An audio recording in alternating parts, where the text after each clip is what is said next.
Glory, glory, glory, haleluya. Sungguh hari ini Tuhan, kami kembali ingin mendengar suara-Mu. Dan hari ini Tuhan, ketika kami sementara mendengar suara-Mu, yang sakit sudah dijamah untuk disembuhkan. Sementara kami mendengar suara-Mu, maka beban kami yang hari-hari ini begitu berat, Tuhan sudah lepaskan beban kami. Sementara hari-hari ini Tuhan, kami dalam keadaan tidak berdaya, Tuhan memberikan kekuatan yang selalu baru. Karena firman Tuhan adalah sumber kekuatan kami yang tidak pernah habis dalam hidup kami. Oleh karena itu Bapa yang baik, biarlah hari ini Tuhan, izinkan hamba-Mu sebagai penyambung lidah daripada Engkau Tuhan, urapi hamba-Mu dengan urapan yang baru, sehingga mulut lidah bibir hamba-Mu bukan hamba-Mu lagi yang berkata-kata, urapan kuasa Roh Kudus-Mu yang boleh mengalir, sehingga yang mengalir bukan kuasa dan perkataan hamba-Mu, tapi kuasa dan perkataan Roh Kudus yang boleh mengalir di dalam kehidupan kita. Sehingga hari ini ketika kami mendengar yang sakit sudah disembuhkan, yang mempunyai beban berat sudah dilepaskan, bahkan yang tidak mempunyai pengharapan, Engkau beri pengharapan yang baru, karena hanya Yesus Kristuslah sumber pengharapan kami yang sejati.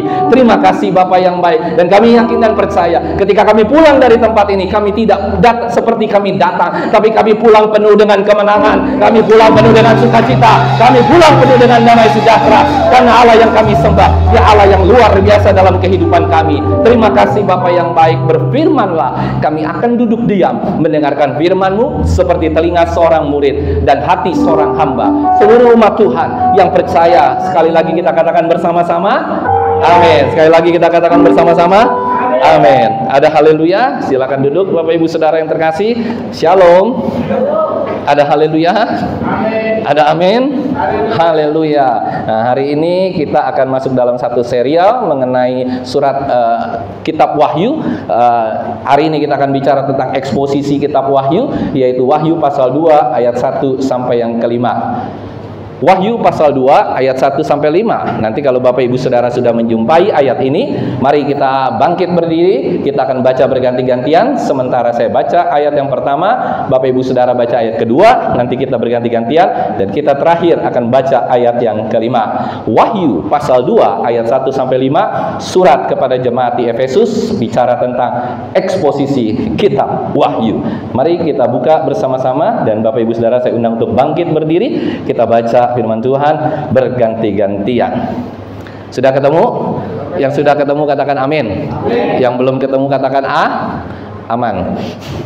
Wahyu pasal 2 ayat 1. Tuliskanlah kepada malaikat jemaat di Efesus, inilah firman dari Dia yang memegang ketujuh bintang itu di tangan kanannya dan berjalan di antara ketujuh kaki dian emas itu. Ayat yang kedua.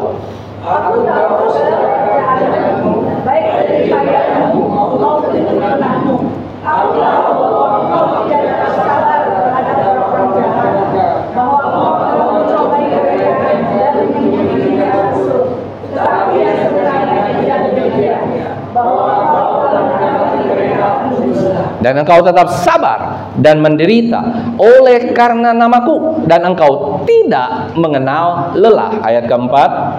Namun demikian aku mencela engkau, karena engkau telah meninggalkan sendiri.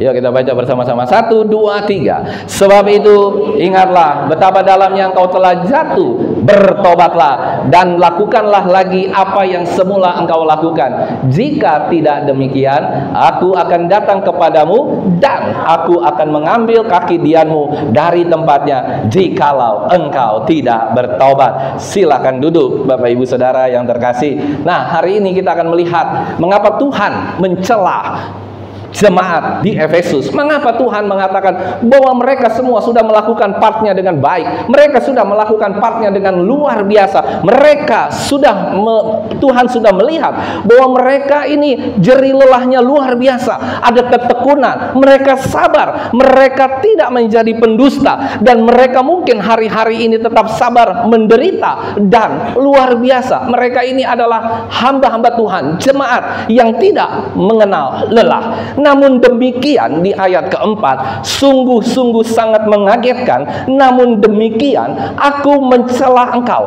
karena engkau telah meninggalkan apa, saudara? saudara, kasih-Mu yang semula. Nah, Bapak Ibu Saudara yang terkasih, memang kekristenan itu bukan hanya memberikan uang persepuluhan. Kekristenan itu bukan hanya kita tepat waktu memberikan persembahan kasih, persepuluhan setiap bulan. Kita tidak meleset memberikan itu. Puji Tuhan. Tapi kekristenan itu bukan hal itu. Bukan soal tepat waktu, bukan soal kita tepat waktu kita datang beribadah. Tetapi kekristenan itu cinta kepada Allah. Bagaimana hasrat kita, bagaimana kita bisa mencintai Tuhan dengan sepenuh hati kita, bagaimana kita bisa menyatakan cinta kasih kita kepada Tuhan.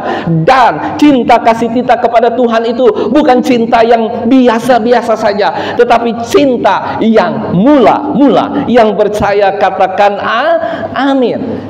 Dan kita mau melakukan ini bukan hanya perkataan di bibir, bukan hanya yang ada di logika kita, tetapi dalam tindakan kita. Dan kalau kita belajar ini bukan soal teologi yang hebat, ini bukan teologi yang lengkap, ini bukan segala sesuatu yang dahsyat, tetapi hasrat yang ada di dalam hati kita, kasih yang mula-mula. Tidak peduli seberapa jago kita mendoktrin orang, tidak peduli seberapa hebat kita punya ilmu teologi, S1, S2, S3, bahkan sampai profesor teologi, tetapi kalau kita tidak punya kasih yang mula-mula, kita seperti gong yang berkumandang dan canang yang bergemerincing. Ada haleluya.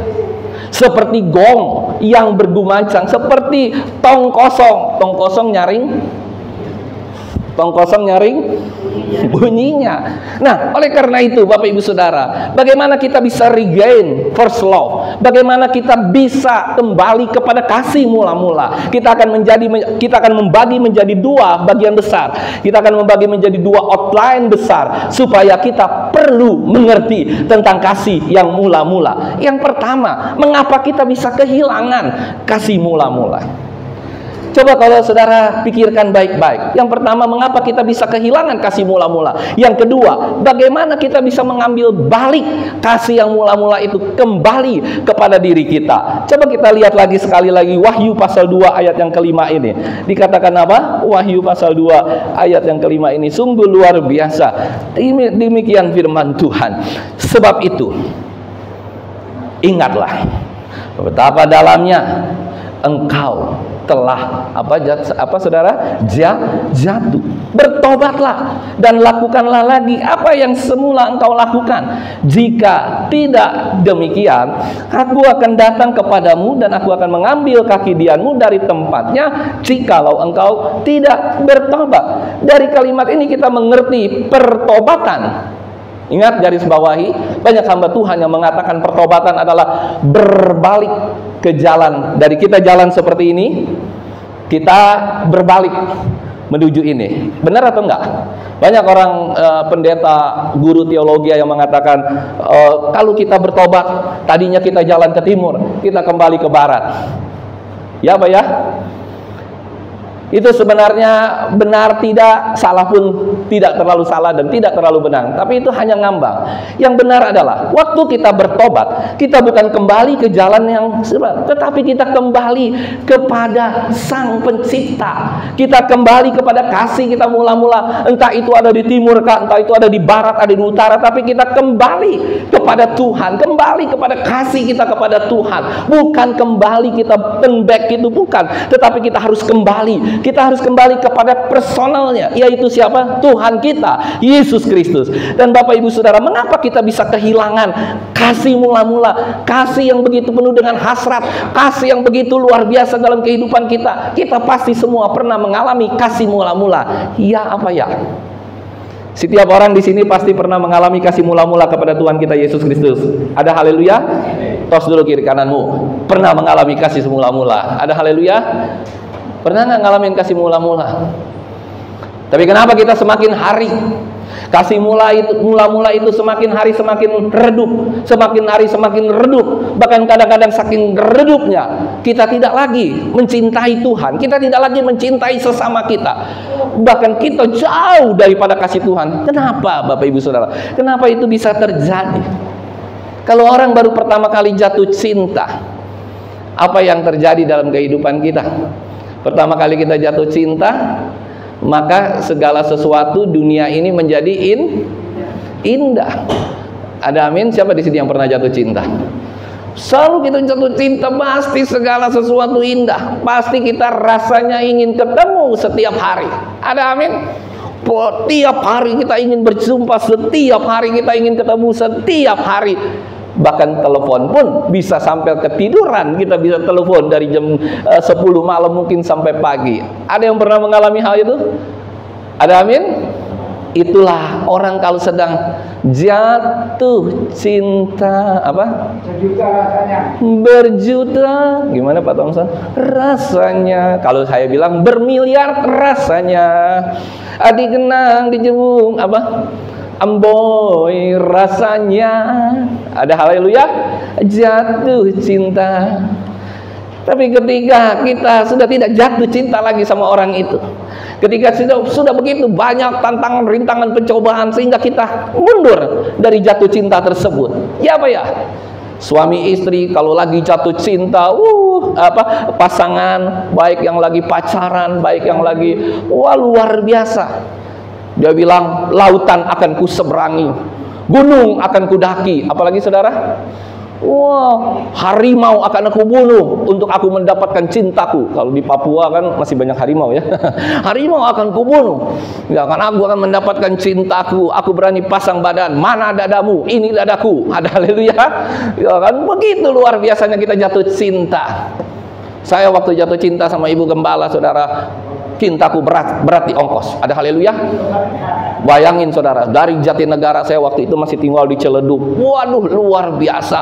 Jauhnya jauh sekali, sehingga waktu itu kalau ada busway, ada kereta KRL kayak sekarang ini, wah gampang. Pada saat saya tahun berapa, tahun 90-an gitu kan, belum ada. Sehingga wah luar biasa perjuangannya untuk sampai pun ke rumah ibu gembala, susah dan sulit. Tetapi sepanjang jalan kita tetap semangat. Ada amin saudara?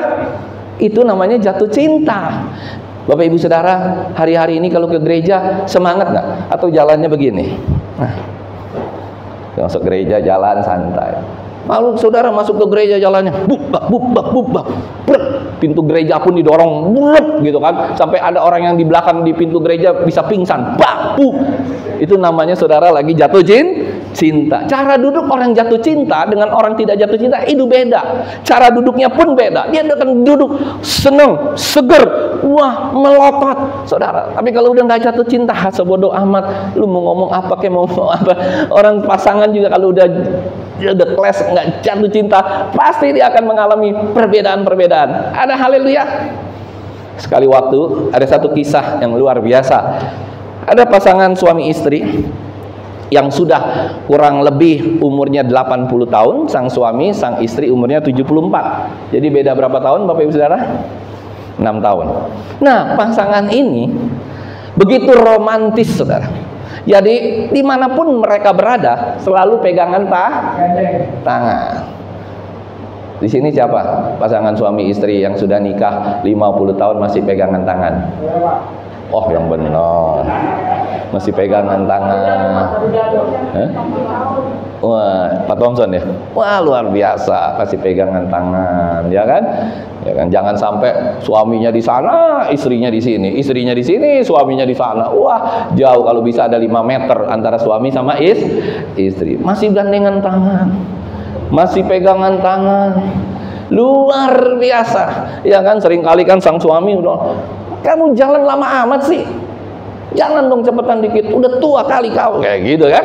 Ayo jalan, ayo jalan. Tapi kalau masih ini dia gandengan tangan, ya kan? Sampai di pintu mobil pun, mobilnya dibukain pintunya, ditutup. Ada haleluya?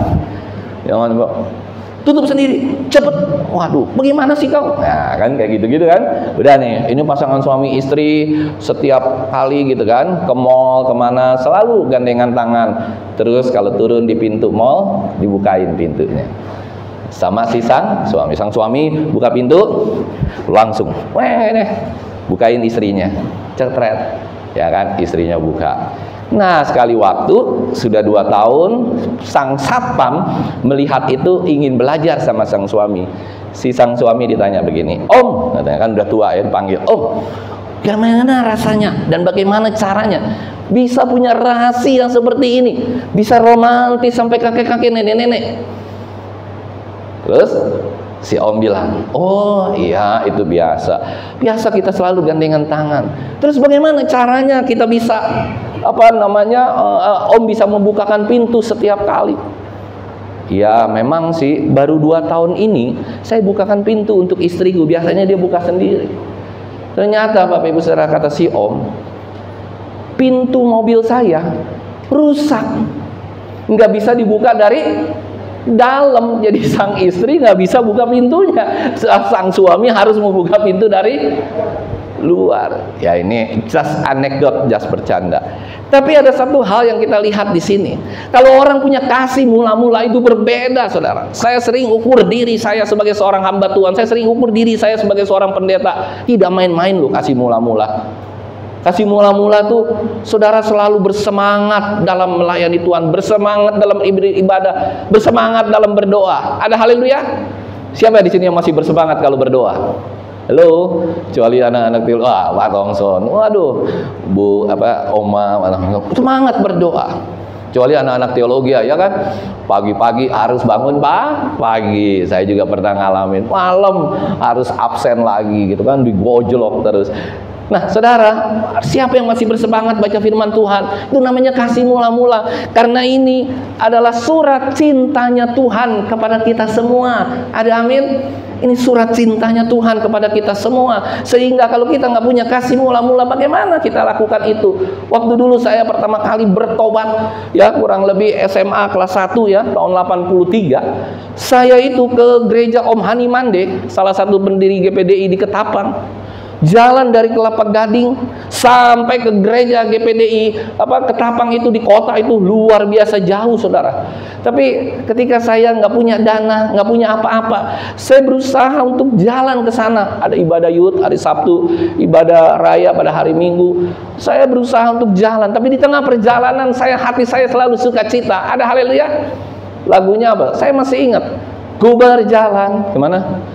Ke Kanaan. Ku berjalan ke Kanaan, ku berjalan ke Kanaan, ku berjalan sampai ke Kanaan. Terus hatiku rindu. Wah, kalau itu kan buat pulang ke surga ya. Tapi kita nyanyikan, saudara, seluruh luar biasa. Tahu udah sampai ke mana? Ke gereja. Itulah kasih mula-mula. Di gereja pun kita bersemangat mencari Tuhan. Kita lihat firman Tuhan. Kita nggak pernah bosan dengar firman Tuhan sampai hari ini.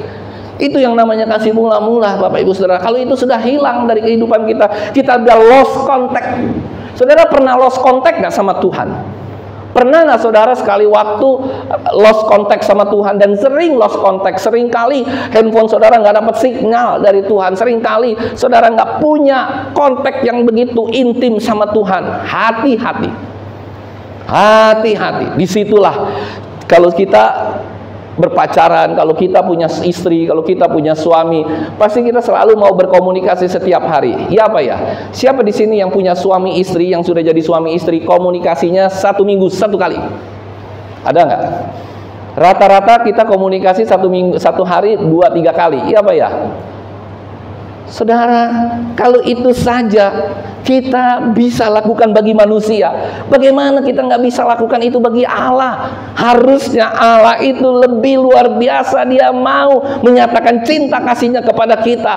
Yang jadi pertanyaan, kenapa sih hasrat kita itu bisa hilang dari Tuhan? Kenapa hasrat kita belakangan ini hilang dari Tuhan? Alkitab directly addressing, Alkitab hari ini ingin memberitahukan kepada kita kenapa kita bisa punya kehilangan kasih kita yang mula-mula kepada Tuhan. Coba kita lihat Yesaya pasal 49 ayat 13 sampai 16. Ini yang membuat kita hilang hasrat dari Tuhan. Yesaya 49 ayat berapa tadi? 13 sampai 16.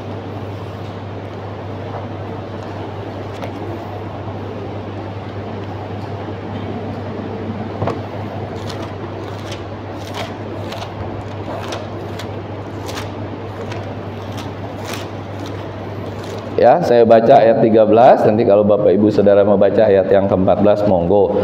49 ayat 13. Bersorak-soraklah hai langit, bersorak-soraklah hai bumi, dan bergembiralah dengan sorak-sorai, hai gunung-gunung, sebab Tuhan menghibur umatnya dan menyayangi orang-orangnya yang tertindas. Ayat 14, Bapak Ibu Saudara mohon dibaca. Dia berkata, Tuhan telah meninggalkan aku, dan Tuhan telah melupakan aku.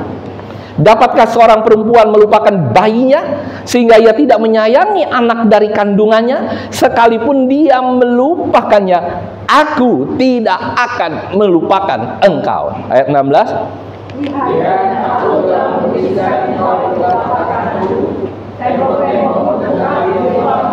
Bapak Ibu Saudara, yang menyebabkan kita, hasrat kita kepada Tuhan, cinta mula-mula kita kepada Tuhan itu lenyap, bahkan pudar, bahkan sedikit demi sedikit cinta kita semakin hari semakin kurang, semakin hari semakin kurang. Kenapa Bapak Ibu Saudara? Karena bukan karena kalau kita bilang kan begini, Pak, karena saya banyak kesulitan, saya kesulitan ekonomi, saya punya sakit penyakit kanker, Pak, saya punya sakit penyakit yang lain-lain, Pak, ya kan, saya nggak sanggup lagi ngadapin istri, ngadapin suami. Itu membuat kasih mula-mula kita hilang kepada Tuhan. Bisa ya, bisa tidak. Itu bisa terjadi, yang membuat kasih kita mungkin hilang. Tetapi yang membuat kasih kita hilang kepada Tuhan karena kita curiga, kita punya asumsi kepada Tuhan bahwa Tuhan telah meninggalkan kita. Ada haleluya, Tuhan telah melupakan kita. Kita seakan-akan, Tuhan, bagaimana ini Tuhan, aku sudah berdoa tetapi tidak pernah Engkau jawab. Nabi Habakuk pernah berdoa seperti demikian dalam Habakuk pasal 1, pasal 2, pasal 3. Bahkan Habakuk yang pasal terakhir 3 ayat 18 sampai ayat 20 dia katakan apa? Walau pohon ara tidak berbuah, pohon anggur tidak berbuah, pohon zaitun mengecewakan, tetapi aku tetap akan bersorak-sorai di dalam Tuhan yang telah menyelamatkan aku. Itulah manusia. Manusia itu punya ciri khas, Bapak Ibu Saudara, punya ciri khas bahwa ketika kita tidak lagi dipenuhi doa kita, kita meminta segala sesuatu. Tuhan, aku minta ini, Tuhan, aku minta anak, aku minta istri, aku minta pekerjaan, Tuhan. Tetapi Tuhan seakan-akan tidak jawab. Kita langsung ambil kesimpulan, kita langsung curiga sama Tuhan bahwa Tuhan telah meninggalkan kita semua. Ya apa ya Bapak Ibu Saudara? Itulah yang membuat hasrat kita hilang dari Tuhan. Itu yang membuat hasrat kita, itu yang membuat kasih semula-mula dari kita itu hilang. Tetapi Tuhan kembali menegaskan dalam Yesaya 49 ayat 15, dikatakan begini, dapatkah seorang perempuan melupakan bayinya sehingga ia tidak menyayangi anak dari kandungannya? Ibu-ibu di sini ada yang ibu-ibu, Ibu Nurmaini, ibu ya banyak lah ya ibu-ibu di sini. Bu Ellen, Bu Thompson. Pernah nggak kita melupakan bayinya? Melupakan mungkin enggak ya. Tapi kadang-kadang ada bayi, ada ibu yang rela membunuh bayinya. Ya apa ya? Zaman sekarang ada ibu yang rela membuang bayinya, membunuh bayinya, melupakan bayinya, memberikan bayinya bagi orang lain. Hari-hari ini terjadi. Makanya Tuhan kasih statement seperti ini tidak salah. Dapatkah seorang perempuan melupakan bayinya? Bisa iya, bisa tidak. Tetapi Bapak Ibu Saudara, jarang sekali. Bahkan Tuhan bilang, sekalipun dia melupakannya, aku sebagai Tuhan ini tidak akan pernah melupakan kita semua. Karena kita ini terlalu berharga di mata Tuhan. Kali lagi yang percaya katakan amin. Kita ini semua manusia-manusia. Jangan pernah anggap diri kita rendah. Karena kita ini spesial di mata Tuhan. Dan Tuhan itu membuat kita setiap hari berharga di mata Tuhan. Dia tidak pernah tidak melihat kita berharga. Kita itu makhluk yang paling berharga di mata Tuhan. Di mata Tuhan ketika dia lihat dari atas, saudara, dia bukan melihat sesuatu yang buram, dia bukan melihat sesuatu yang jelek, tapi dia melihat sesuatu yang indah. Dia melihat ada berlian, dia melihat ada kilauan di dalam kehidupan kita. Sekalipun kita dalam keadaan letih lesu, sekalipun kita dalam keadaan tidak berdaya hari-hari ini, tapi Tuhan Allah yang kita sembah, dia Allah yang luar biasa. Dia melihat kita dari atas, dia melihat kita dari surga. Dia lihat kita adalah permata, kita adalah biji matanya Tuhan yang luar biasa. Ada amin Bapak Ibu Saudara? Ada amin? Saya lagi, saya mau katakan itu semua, itulah Tuhan yang kita sembah. Seorang ibu kasihnya pasti sepanjang masa kepada anak-anaknya, sekalipun anak-anaknya sering menyakiti ibunya. Tapi hati seorang ibu, dia tidak pernah mau melupakan, dia tidak pernah mau untuk menghajar anak-anaknya, bahkan sekalipun dia kurang ajar, tapi dia tetap pelihara anak-anaknya dengan dahsyat, heran, dan ajaib. Ada amin? Sekali waktu ada cerita, sang ibu sedang meleng, tiba-tiba sang anak keluar dari pinggir rumah. Tiba-tiba anaknya itu, saudara, nyebrang jalan dan kehajar sama apa? Truk. Langsung remek, saudara. Apa yang dilakukan oleh sang ibu? Luar biasa, dan ini memang kejadian yang sangat-sangat fenomenal. Nanti Bapak Ibu Saudara bisa Google, ada kisahnya. Tiba-tiba sang ibu dengan marahnya, dia samperin itu truknya. Dia bisa dorong itu truk dengan kekuatan yang kita tidak tahu dari mana. Dia bisa dorong. Biasa truknya itu bisa setengah. Itu akhirnya dia bisa raih anaknya walaupun sudah meninggal. Itulah hati seorang ibu terhadap anaknya. Ada amin, saudara? Makanya kalau masih punya orang tua, masih punya ibu, harus hormat, harus sayang sama ibunya. Sama bapaknya juga sama. Jangan sayang sama ibu aja, sama bapak juga sama. Ada haleluya. Kasih seorang ibu itu luar biasa, karena anak yang dikandung itu nggak main-main. 9 bulan ada dalam kandungan. Nah, oleh karena itu, bayangkan kalau saja seorang ibu bisa punya tenaga yang begitu besar untuk menyelamatkan sang anak, bagaimana Bapa kita di surga? Dia rela datang ke dunia ini, dia rela mati di atas kayu salib, dia rela melakukan segala-galanya hanya untuk kita orang-orang yang hina-hina, hanya untuk kita orang-orang yang berdosa, hanya untuk kita orang-orang yang selayaknya sudah dibuang oleh Tuhan, sudah dibuang. Kita ini orang yang sangat tidak layak di hadapan Tuhan, tapi Tuhan buat kita layak. Dia mau turun dari surga untuk menyelamatkan kita, orang-orang yang berdosa, sehingga kita tidak binasa, melainkan beroleh hidup yang kekal. Ada amin? Sungguh luar biasa Allah yang kita sembah.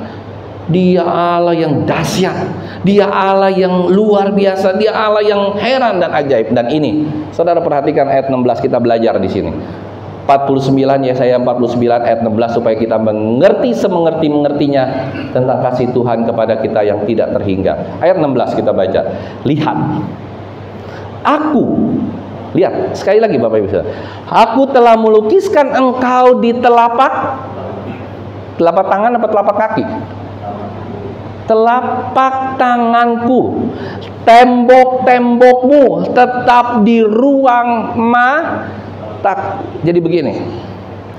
Aku telah melukiskan engkau di telapak tanganku. Zaman penjajahan di Israel, zaman waktu Israel menjadi budak di Mesir. Saudara tahu apa yang terjadi? Setiap budak itu pasti akan dicap. Dicapnya bukan pakai cap kayak kita, cap apa tuh namanya? Cap beli di percetakan, cepret gitu kan. Dia dicapnya pakai apa, Pak? Pakai api. Wah, Pak Thompson luar biasa nih. Sejarah. Dia dicap set pakai api. Set. Milik siapa? Dan yang dicap bukan di sini. Dicap bukan di sini. Dicap di telapak tangan. Nanti Bapak Ibu Saudara baca sejarah Israel. Dicap di telapak tangan. Sepret. Itu menandakan bahwa dia adalah milik yang punya. Misalnya dicap Mr. Gultom. Nah, itu milik Pak Gultom, keluarga Pak Gultom itu orang. Siapa? Budak itu. Semua budak sama. Saudara, kita lihat. Aku telah melukiskan engkau di telapak tanganku. Jadi bukan kita yang dicepret sama Tuhan. Nih, kebalik saudara, lihat konsepnya. Ini konsep yang luar biasa yang saya ketemu semalam. Ternyata Tuhan itu bukan mencap kita. Ya, baik lewat darahnya, lewat apapun, bukan. Dia bukan mencap kita di tangannya, bukan saudara. Tetapi Allah sendiri yang menaruh kita di dalam tangannya. Dia cap kita. Dia cap kita itu ada di tangannya dia. Ada, haleluya. Dahsyat saudara. Dicap di tangannya. Dan setelah dicap di tangannya, apa yang terjadi? Allah yang kita sembah. Saudara ingat kisah salib?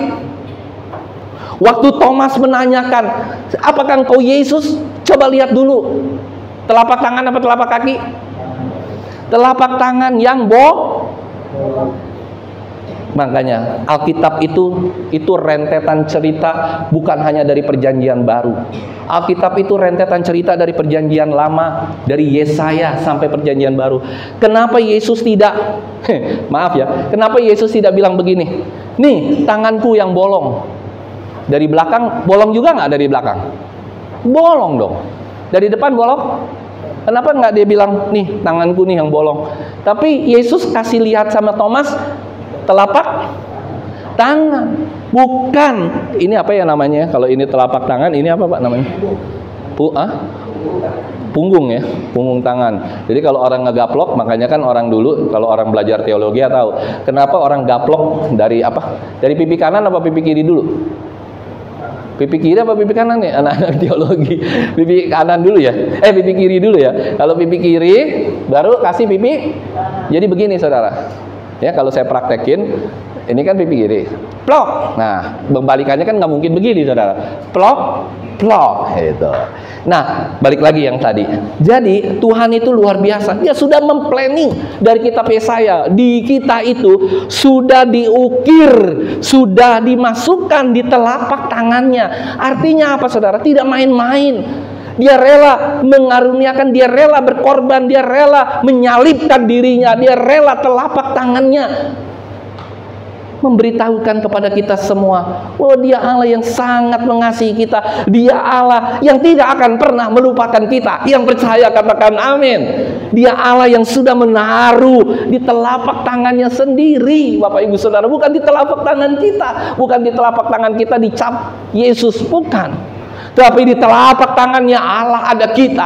Ada, haleluya. Di telapak tangannya Allah ada kita. Dan itu berkaitan dari ujung Perjanjian Lama sampai ujung Perjanjian Baru. Di kitab Wahyu dikatakan dicap. Di kitab apa? Di waktu Yesus Kristus disalib, sangat jelas bahwa dia katakan, Thomas, inilah luka. Dan luka itu yang menyelamatkan kita semua orang yang berdosa. Yang percaya katakan amin.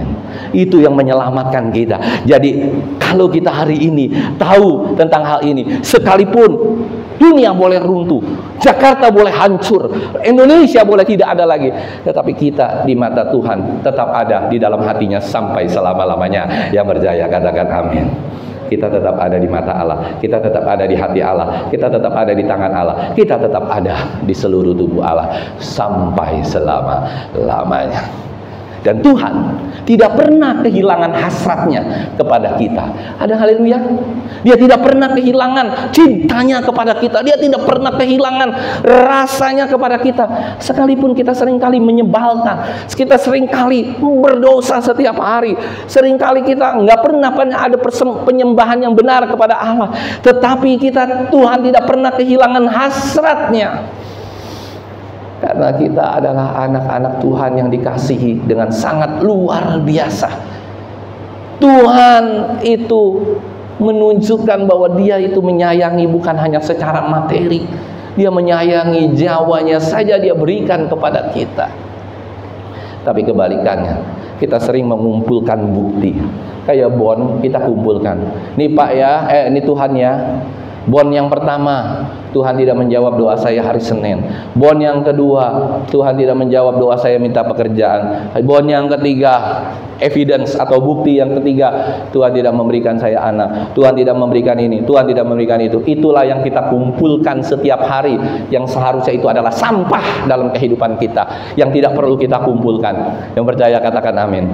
Itu kita kumpulkan. Tuhan, mengapa begini, mengapa begitu, kenapa orang lain lebih hebat dari saya, kenapa orang lain lebih kaya dari saya, kenapa aku yang sudah serius sama Tuhan, yang sudah bayar perpuluhan, yang sudah menyembah Tuhan, yang sudah sungguh-sungguh datang doa pagi, yang sudah sungguh-sungguh belajar Alkitab, tapi Tuhan kenapa begini, kenapa begitu, kenapa begini, kenapa begitu. Kita nggak usah banyak bicara. Yang perlu kita sadari hanya satu, Kasihnya itu begitu besar. Dia rela mengaruniakan anak yang tunggal. Dia rela mati bagi kita.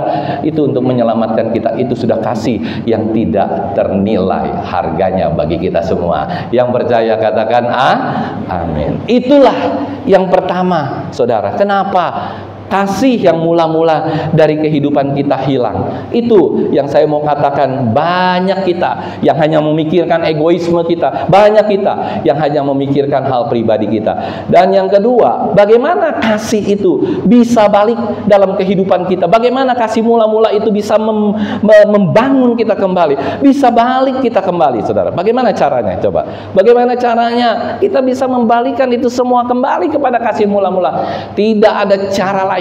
Tidak ada cara yang lebih luar biasa. Caranya hanya satu: tunduk kepada Tuhan, berdoa, baca firman Tuhan, maka kita akan kembali mempunyai kasih yang mula-mula kepada Tuhan. Yang percaya katakan amin. Pasangan suami istri, baik baru, baik lama, baik setengah baru, setengah lama, kalau ada masalah, jangan ke yang lain. Jangan konseling kiri, konseling kanan, konseling depan, konseling belakang. Langsung konselingnya sama Tuhan. Karena dia adalah kepala rumah tangga, kepala keluarga dalam kehidupan kita. Dia Allah yang luar biasa. Dia bukan Allah yang tidak pernah berkomunikasi dengan kita. Dia Allah yang setiap hari ingin berkomunikasi dengan kita. Dia Allah yang setiap kali menunggu untuk kita berkomunikasi dengan dia. Ada amin, saudara? Dia Allah yang selalu standby 24 jam seperti sekretaris pribadi kita yang siap. Kapan kamu butuh bantuan? Aku siap 24 jam. Dialah pengawal kita 24 jam. Dia adalah Allah yang luar biasa dalam kehidupan kita. Jadi pasangan suami istri kita semua, kalau ada masalah, ayo kita sama-sama datang kepada Tuhan, bergandengan tangan. Bahkan kalau sendiri berdoa, puji Tuhan, tapi doa sama Tuhan. Apalagi kalau saudara sedang mengalami masalah berat, bergandengan tangan bersama dengan Tuhan. Saya yakin dan percaya Tuhan pasti akan menurunkan berkat yang luar biasa. Berkat apa yang luar biasa? Bukan hanya berkat materi, tapi berkat damai sejahtera. Dia alirkan melalui bilur-bilur hati kita yang akan dibasahi oleh firman Tuhan yang luar biasa. Nggak ada jalan lain. Kita mau kembali, Bapak Ibu Saudara, mau kembali kepada kasih mula-mula. Yuk, jangan lupa berdoa, jangan lupa baca firman Tuhan. Semakin rajin kita berdoa, semakin rajin kita baca firman Tuhan, luar biasa. Ada seorang yang mengatakan begini. Saya belajar dari seorang teolog yang mengatakan begini. Ada orang yang kalau sedang susah, sedang dalam keadaan frustasi, dia menyetel lagu pop. Menyetel lagu apa, saudara? Pop. Lagunya apa? Ya, lagunya macam-macam. Itu dangdut ya. Lebih baik sakit hati daripada sakit. Pokoknya nyanyi-nyanyi lagunya yang macam-macam lah, ya kan?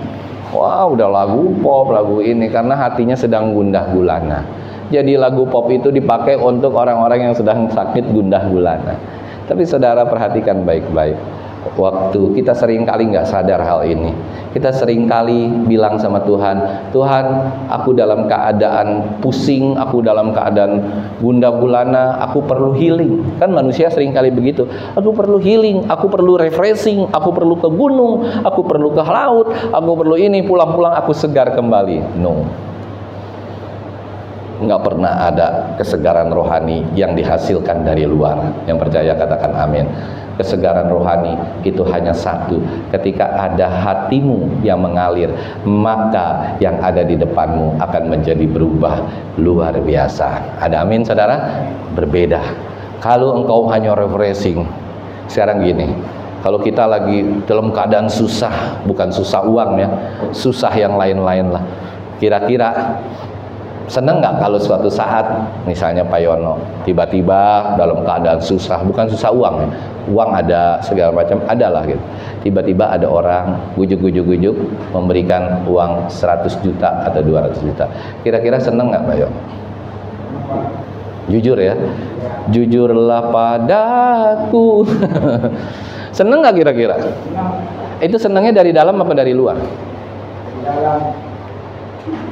Oh, dari dalam. Duit, uang dari orang.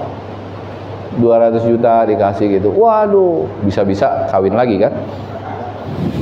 Dapat uang sebegitu banyak. Itu kesenangan yang sifatnya dari luar. Orang dapat proyek, orang dapat segala sesuatu. Saya sudah mengalami itu puluhan kali. Senang hanya sekilas. Saudara punya segala sesuatu, senangnya itu hanya beberapa saat. Iya apa ya? Sekarang nggak punya motor, saudara punya motor. Senangnya berapa lama? Halo, senangnya berapa lama? Paling sehari, paling 2 hari, lihat motornya bagus. Saudara nggak punya mobil sekarang. Senangnya berapa hari? Paling lama sebulan. Wah, mobil bagus segala macam. Habis itu sukacitanya sudah hilang. Itu bukan kesenangan yang datang dari sukacita yang datang dari dalam. Itu sukacita yang datang dari luar, dan itu sifatnya fana. Tetapi sukacita yang datang dari dalam, sekalipun engkau tidak punya proyek, sekalipun engkau sedang gagal, sekalipun sekolah nggak lulus gitu kan, dengan mata kuliah tertentu, apa saja bisa terjadi dalam hidupmu. Tapi sukacita itu nggak boleh hilang dalam kehidupan kita. Dan ketika itu ada dalam kehidupan kita, luar biasa. Saya ngalamin berkali-kali, waduh ini bagaimana, ini begitu. Tapi saya bisa ketika saya baca firman, ketika saya dengar firman, waduh luar biasa, menguatkan hati saya, membuat saya menjadi kuat kembali. Ada amin saudara? Ya, jadi sukacita itu garis bawahi. Dapat pekerjaan, dapat pasangan, dapat uang, itu puji Tuhan. Saya nggak bilang itu nggak boleh, puji Tuhan. Tapi itu bukan kesenangan yang datangnya dari dalam, bukan sukacita yang datangnya dari dalam. Sukacita itu harus datang dari surga, dari Tuhan kita Yesus Kristus. Yang percaya katakan amin. Hari ini, kalau Tuhan mau kita kembali kepada kasih yang mula-mula, mari kita mencintai Tuhan lagi, lebih dari segalanya. Kan lagu pujiannya sering dinyanyiin. Apa saudara? Lebih dari segalanya, ku ingin Kau Tuhan. Benar nggak? Emas, perak dan permata tiada artinya, ya kan? Jadi kalau saudara benar-benar mengingini Tuhan lebih dari segalanya, saya yakin dan percaya. Dan ingat baik-baik, ketika engkau sudah mendapatkan kasih mula-mula, engkau sudah kembali kepada Sang Pencipta, kepada Tuhan kita Yesus Kristus, maka hidupmu akan mengalami sesuatu yang sangat-sangat berbeda. Bukan engkau punya segala-gala, bukan engkau akan punya harta, punya ini, punya itu, bukan. Tapi Tuhan akan membuat hidup kita seturut dengan rencana kerjanya, seturut dengan planningnya Dia di dalam kehidupan kita. Ada amin saudara? Ketika itu terjadi, hari ini ketika kita sedang sekolah, ketika kita sedang kuliah, ketika kita sedang ngambil S2, S3, dan kita tahu tujuan hidup kita kemana, dan kita mau agar Tuhan menyertai perjalanan hidup kita, saya yakin dan percaya suatu saat kelak ketika itu sampai di dalam kehidupanmu, kasih mula-mula yang gak hilang, maka saudara akan menjadi berbeda dari dunia. Kita berbeda gak dari dunia? Harusnya kita berbeda dari dunia. Kita bukan beragama, garis bawahi. Kita tidak memeluk agama. Kita bukan beragama. Percuma kita beragama tapi kita nggak punya Tuhan. Percuma kita beragama tapi kita nggak bertuhan. Ya kan? Banyak orang-orang yang hari-hari ini beragama bahkan tersesat di dalam gereja. Bayangkan, orang bukan tersesat di dunia, orang bukan tersesat di jalan, tapi orang bisa tersesat di dalam gereja, saudara. Oleh karena itu, kalau kita nggak mau tersesat, kita nggak mau hidup kita hari-hari penuh dengan gundah gulana, selalu hatinya kurang enak, selalu hatinya tidak penuh dengan sukacita, selalu hari-hari hati kita tiap hari kita komplain sama Tuhan, tiap hari kita komplain sama saudara kita, tiap hari kita komplain sama pasangan hidup, tiap hari kita komplain sama teman kita. Ayo mulai hari ini kita rubah. Ada amin saudara? kita boleh membawa sukacita bagi seluruh orang di dunia. Yang percaya katakan amin. Ketika engkau ada naik Grab, maka supir Grab itu bersukacita. Karena apa? Karena perkataan-perkataan kita. Jangan kita naik Grab, jangan kita naik taksi, jangan kita naik apa. Waduh, malah si supir kita berantem sama supir Grabnya, ya kan? Supir Grab itu harus merasakan kasih dan sukacita kita karena kita punya kasih yang mula-mula. Itulah kasih Yesus kepada kita semua. Dia rela mati bagi kita dan itu tidak ada bandingannya dimanapun berada. Ada amin, saudara? Ayo kita kembali kepada kasih mula-mula. Mulai hari ini rajin baca firman, rajin berdoa, dan kita semua hari-hari ini, setiap hari dalam hidup kita mengalami sukacita dari surga. Dan ketika itu ada dalam hidup kita, saya yakin dan percaya ketika besok keluar dari tempat ini, saya pernah khotbah seperti ini hampir 8 tahun yang lalu di GBI Cianjur. Saya bilang begini, pulang dari tempat ini, akhirnya itu terjadi, saudara. Pulang dari tempat ini, saudara tetap mengalami sukacita. Saya sambil lompat gitu kan, sukacita. Handphone saya yang di sini terlepas, saudara. Siu, kubrak. Saya ambil lagi, wah masih hidup gitu kan. Pas saya makan setelah selesai ibadah, mati total. Masih sukacita? Terus saya bilang, saudara keluar dari tempat ini, ya kan? Kalau saudara naik motornya dicuri orang, masih ada sukacita? Ada anak muda, amin, langsung pada buka pintu, lihat dulu motornya masih ada nggak? Ada, amin, saya bilang gitu kan di Cianjur. Terus mereka bilang, amin, luar biasa. Saya mau katakan, tidak ada satupun di dalam dunia ini, uangkah, temankah, orang tuakah, hartakah, kedudukankah, semua jangan membuat sukacitamu hilang dari Tuhan. Karena engkau hari ini adalah anak-anak Tuhan yang punya kasih mula-mula.